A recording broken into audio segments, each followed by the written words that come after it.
Advocast Toolbox, your quick, practical guide to turning advocacy ideas into action. In our last Advocast episode, we explored how adult education and workforce development connect and why that alignment is critical for closing talent gaps across the country. Jamie Francis from the U.S. Chamber of Commerce Foundation reminded us that employers aren't just supporters of adult education, they're partners who can help us amplify our message. When adult educators talk workforce, doors open. Policymakers listen differently. Employers recognize themselves in our mission. But here's the challenge.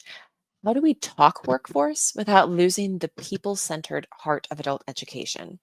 That's what we're digging into today.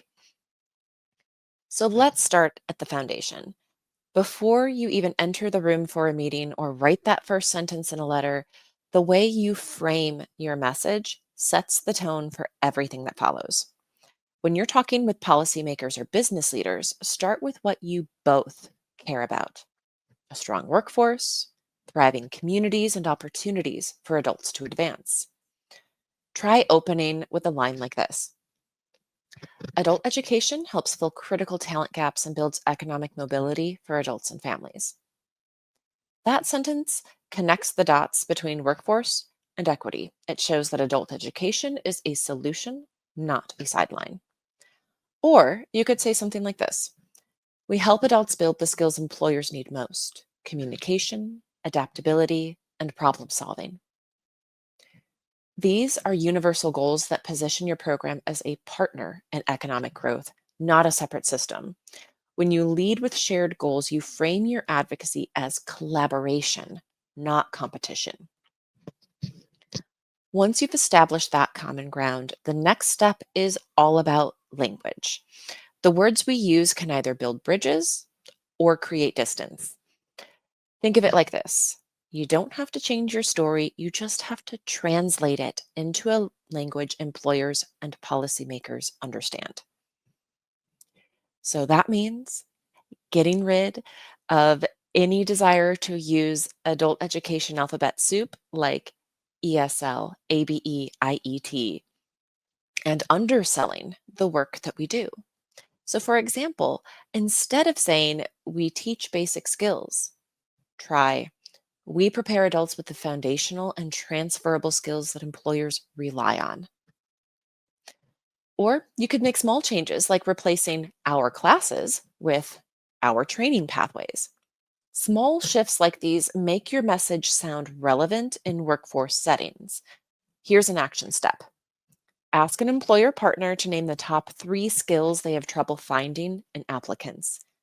Then use that same language when describing your outcomes. It's not about buzzwords, it's about connection. When you describe what you do in their terms, they can see how your work fits into theirs. Now, before we move on to storytelling, I just want to pause a second for something important. So at COIB, we continue to advocate for all adult learners, no matter their path or goal. That means people working towards citizenship, literacy, English fluency, a high school credential, college readiness, and career advancement. Every pathway matters and every learner counts. Connecting to the workforce message doesn't narrow our mission, it broadens it. It helps more people understand the value of adult education, especially policymakers from both sides of the aisle. When we show that adult education strengthens the talent pipeline and communities, we create common ground. That's what makes workforce framing so powerful. It's bipartisan, it's practical, and it's true. Now, once your message is inclusive and clear, you can make it memorable, and that happens through storytelling. Data matters, but stories make the data real. If you listened to the Advocast with Jamie Francis, you heard about the Michigan Child Care Collaborative. It's a perfect example of adult education meeting workforce needs. Adult literacy programs helped train neighborhood residents for childcare roles. Employers raised wages, retention rates went up, and workers moved into family-sustaining careers. That's not just a success story, it's a key tool for advocacy. When you combine a story like that with one strong data point, you build credibility and connection. You might say something like this: Programs like ours strengthen local economies. For every dollar invested in adult education, there's a $60 return to the community. So one story plus one number equals impact that policymakers and employers remember. Now that you've told a compelling story, it's time to close the loop. Every strong advocacy message should end with why it matters for policy. Framing adult education as workforce strategy doesn't mean changing our mission, it means expanding it. When we use workforce language, we move adult education from a social service only conversation to an economic priority. As Jamie said, the math doesn't work without adult workers. If we want to fill jobs, grow businesses, and strengthen families, we have to include adult learners in every workforce plan. So when you're writing to policymakers or meeting with an employer, bring that message forward. Include a quote from a business partner or a success story that shows your impact in real world terms. Policymakers listen when employers speak, and you can help make that connection. So let's bring this all together.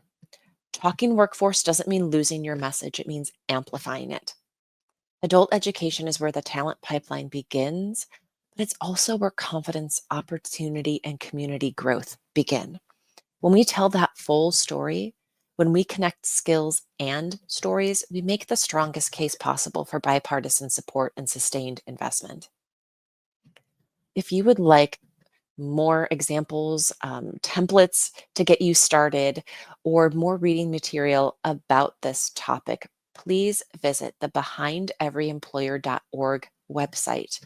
You can also find additional webinars and resources on the coabe.org website. Thank you so much for joining me on this Advocast Toolbox. I'm Erin Vobornik, and I'll see you next time.